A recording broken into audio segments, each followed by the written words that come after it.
এপাশ ওপাশ মিলিয়ে মাত্র 10টা বাড়ি, মুখোমুখি ছোট্ট গলির এক সাইড।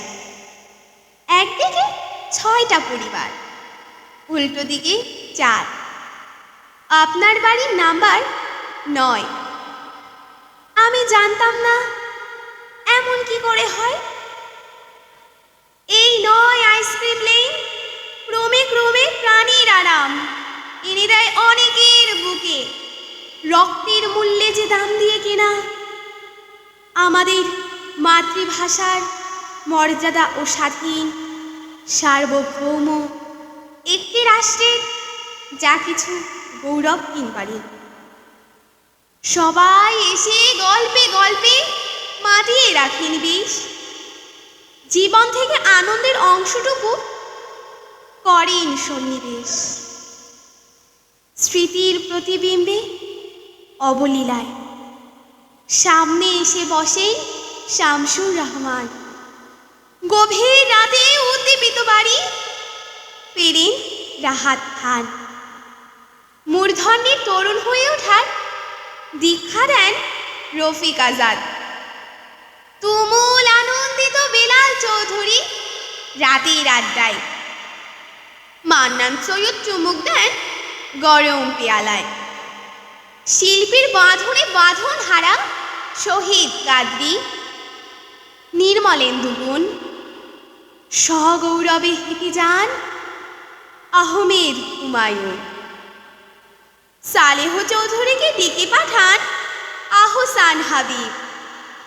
এদিকে হুমায়ুন আহমেদের পরিবার নিয়ে উদ্গ্রীব আমহদ সফা।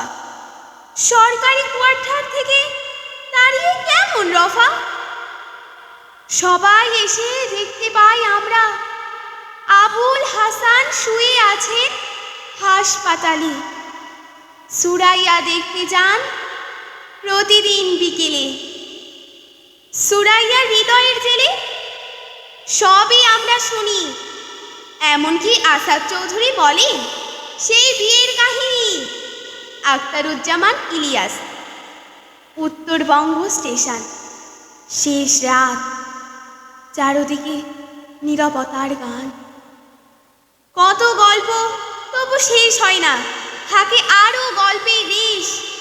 হুল্লোড়ে আনন্দে কাঁপিয়ে প্রতিবেশ। প্রায়শই আমরা, খুব বেশি নয় জনা কয়েক, কান ধরে শাসন করেছি সময়। আইসক্রিম লেন টরন্টো শহরের এক গলি। আমরা যেখানেই যাই চলি, আমাদের সঙ্গে যায় সেও। অদৃশ্য, অপ্রকাশ্য, গোপনে যদিও, তবু আইসক্রিম লেনে থাকে অনেক মুখ। স্মৃতির জামদানির ভাজে কি লুকিয়ে থাকে সুখ। কেমন আছেন তিনি, এখনো শোনেন কোন গান? আবার কি আমাদের দেখা হবে? ইকবাল হাসান।